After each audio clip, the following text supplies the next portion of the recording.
আমার নবীর কাছে এক বিবি জান আসলো, এসে বলছে, ইয়া রাসূলুল্লাহ, আপনাকে সবসময় এক কাপড়ই দেখি, কখনো কি অন্যরকম জামা পরতে ইচ্ছা করে না? আমার নবী মুচকি হাসি দিয়ে বলতেছেন, আমার এই এক কাপড়ই ভালো লাগে। সুবহানাল্লাহ। আমি পরিষ্কার করে এটা পরি, তবে আমার কাপড় প্রায়গুলি সেম রকমের, এজন্য একরকম মনে হয়, কিন্তু আমি কাপড় চেঞ্জ করি। তো তার একটু ইচ্ছে হলো যে আমার দয়াল নবীকে একটা তোহফা দিবে, একটা কাপড় গিফট করবে। সুবহানাল্লাহ বলবেন না? আজকে আস্তে আস্তে একজন আমাকে চশমা গিফট করলো, কোটি গিফট করলো, শায়েখ আপনাকে দিলাম। ওই তাকে যখন দেখছিলাম, সে যখন তোহফা দিল, তখন আমার এই হাদিসটা মনে পড়ছিল। ওই বিবি হযরত সাদ রাদিয়াল্লাহু তাআলা বর্ণনা করছেন, ওই খাতুনটা, ওই মাটা নবীজির জন্য হাতে খুব চমৎকার ওই সময় যত সুন্দর হয় সাদা একটা পোশাক তৈরি করে এসে আমার দয়াল নবীকে দিলেন, একটা থালার মধ্যে দিলেন। তো নবীজি যখন দেখলেন খুশি হলেন, বলতেছে কি করব, এটা পরে পড়লে হবে? সে আর জুবান দিয়ে কিছু বলে না, মানে বুঝাতে চাচ্ছে, ইয়া রাসূলুল্লাহ এখন যদি একটু পড়তেন তাহলে একটু দেখতাম। সুবহানাল্লাহ। একটু চিন্তা করুন না, সেই প্যারা নবী কামলিওয়ালা নবীকে যদি এই জামানায় পেতাম, কিছু না কিছু তো দিতাম, ঠিক না?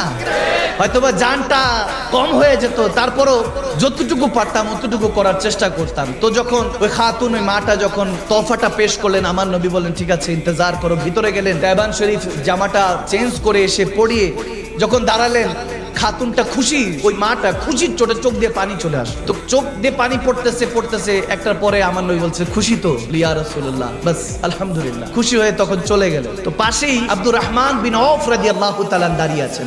আমার নবী কোটিপতি সাহাবা, অনেক টাকার মালিক। আমার নবীর কোটিপতি সাহাবা দাঁড়ানো। নবীজি যখন চলে গেলেন, তখন আব্দুর রহমান বিন আওফের দিকে তাকালেন। হযরত আওফ বলেন, আব্দুর রহমান বিন আওফ বলেন, ইয়া রাসূলুল্লাহ, কিয়া বাত হ্যায়, সুবহানাল্লাহ, কি সুন্দর লাগছে। বলে, জামাটা আসলে সুন্দর বানিয়েছে। বলে, ইয়া রাসূলুল্লাহ, জামা তো সুন্দর হয়েছে, কিন্তু পরনে ওয়ালা তো সুন্দর হইতে হবে। সুবহানাল্লাহ বলবেন না?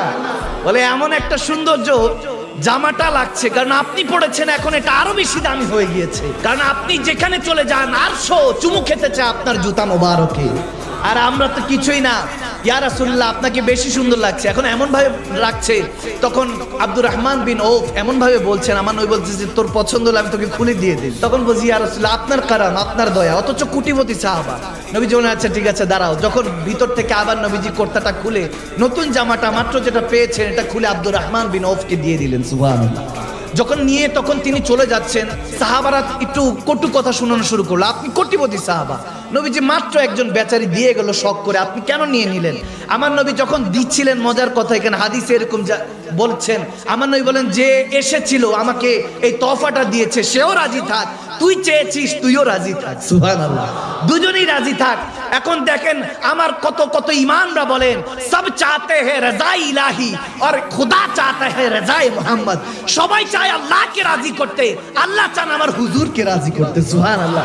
যখন এরকম হলো, তখন আব্দুর রহমান বিন আওফ রাদিয়াল্লাহু তাআলা হেঁটে যাচ্ছেন, জামাটা নিয়ে যাচ্ছেন, সবাই কটু কথা শোনাচ্ছে যে আপনি না নিলেও পারতেন, কেন নিয়েছেন? তিনি তখন সবাই দিকে মুচকি হাসি দিয়ে বলছে, এই ভাইরা, সাহাবারা, আপনি কি মনে করেছেন আমি বিয়েতে পরবো, কোনো অলিমাতে পরবো, কোনো ফাংশনে পরবো?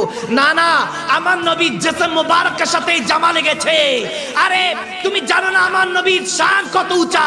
আমি আব্দুর রহমান বিন আওফ এই পর্যায়ে পৌঁছে গিয়েছি যে এখন দেখিস না দাড়িটাও সাদা হতে শুরু হয়েছে, এখন ফলও পেকে যাচ্ছে, সময় এসে গিয়েছে, চলে যেতে পারি এই দুনিয়া ছেড়ে।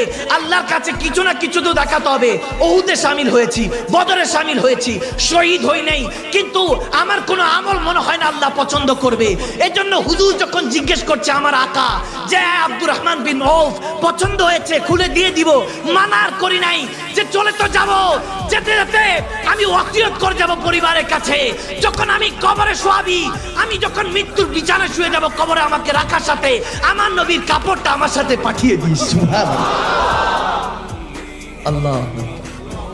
সাহাবারা মুচকি হাসি শুরু করলেন, কেউ কান্না করতে শুরু করলেন। আল্লাহ আল্লাহ। তখন আব্দুর রহমান বিন আওফ বলতেছেন, তখন আমার মন চাইছে জামাটা নিয়ে যাব কবরে, আমার নবীর সাথে তো কবরে দেখা হবে আবার। সুবহানাল্লাহ। সাহাবাদের ঈমান, নবীর সাথে আবার দেখা হবে। খালি হাতে কেমনে নবীজির সামনে যাব? বলবো, ইয়া রাসূলুল্লাহ, আপনার দেওয়া জিনিস আপনার জন্য নিয়ে এসেছি। সুবহানাল্লাহ। হায় হায় হায়। আশিক রাসূলদের প্রেম অন্য বিষয়।